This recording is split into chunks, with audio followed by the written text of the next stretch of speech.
Oh, yes. It's what we all feared, that Leeds United would lose out on Jorgen Strand Larsen. So we have a bit of an update this morning from Fabrizio Romano on the future of Jorgen Strand Larsen, and it isn't good news for Leeds United. Before we get into the video, guys, do us a massive favour.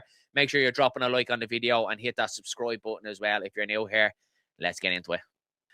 So, Jorgen Strand Larsen and Leeds United have been linked right at the very start of this transfer window.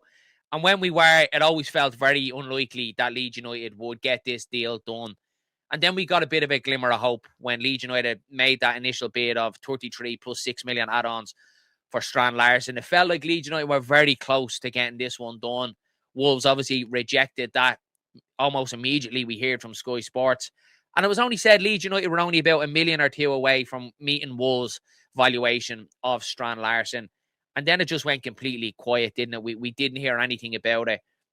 And there's been a couple of sources who, pretend to be in the know saying, that their Leeds sources have told them that personal terms are agreed and he only wants Leeds and he's open to a Leeds move. And this is the same stuff that we heard in the summer about Igor Pizarro, that, he only wanted Leeds United. He wanted to move to the Premier League. If that was an issue, why couldn't we go and get it done? And obviously Marseille came in the background of that deal and he ended up going to Marseille. And over the last couple of days, I was getting this same feel with Jorgen Strand Larsen, that Leeds United were there, as a second option, a bit of a safety net for Strand Larsen. If the situation with Palace didn't develop, that he had Leeds United there then to make his move. And to be honest with you guys, I don't want to be anybody's second best. If he's holding Leeds United out to be, his second option, then I don't really want the player then. But let's get into Fabrizio Romano's update this morning. So Crystal Palace improved their proposal to sign Jorgen Strand Larsen from Wolves. Talks underway with the players' camp to seal the deal. And look, if Romano has been wrong in the past, he has put up stuff like this and deals have fallen through. But I think right now, as we sit here, it looks very unlikely that Leeds United are going to get the services of Jorgen Strand Larsen. When you put everything together and the details that we know about this one, Jean-Philippe Mateta looks like he's on his way out. Crystal Palace, Nottingham Forest have put up an initial bid of 35 million, so they might get another couple of million added onto that. So that's just going to come into one hand and go straight out the hand for Crystal Palace and straight into the hand of Wolves. So they're going to be able to put up that money up front now for Jorgen Strand Larsen, where in the Leeds United deal, from what we were told, it was going to be based over the period of his contract. So interval payments or installments is the word I was looking for, to Wolves. And of course, Wolves are going to want that money straight up front now.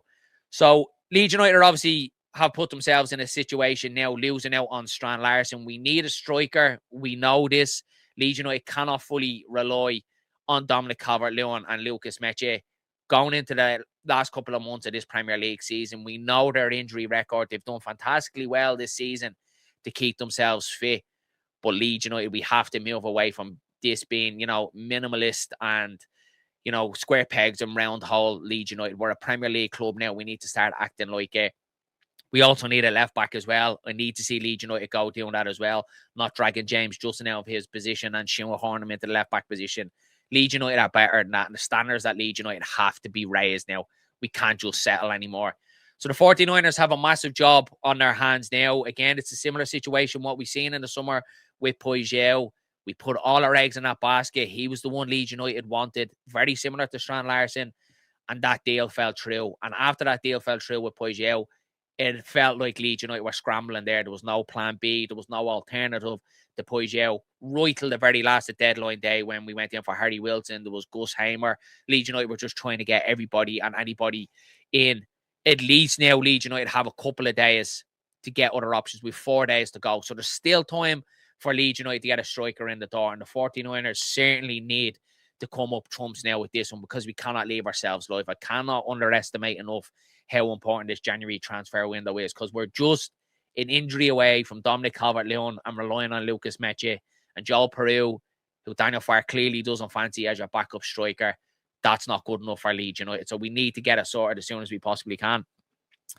And Daniel Farr has obviously said about it a bit as well. He's been speaking about it in his press conference. They'll stay awake. He understands that Leeds United do need reinforcements. We got news when we hear from Graham Smith from the YEP that he feels that it's very unlikely that if the Strand Larsen deal does fall through for Leeds United, that he feels it's very unlikely that Leeds United do go get a striker after this.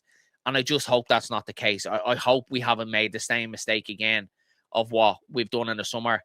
We've shown our hand now. We've shown that there is funds available there of this 33 million plus the 6 million add-ons. Leeds United can go get a striker. There's so many strikers across Europe that Leeds United can go get. We've obviously been linked with Troy Parrott as well. If we're that desperate, can we go get him? Can he be an option in this Leeds United side? I absolutely believe so. So look, it's obviously disappointing news. It really is. But again, you can't blame the player. Crystal Palace, established Premier League club, recently just won a cup as well. And it looked like for all the world that he was holding out for Crystal Palace to come in and get him. And it looks like it's gone that way.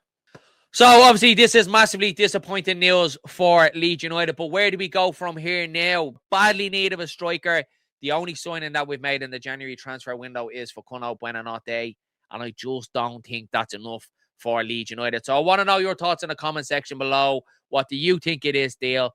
And where do Leeds United go from here?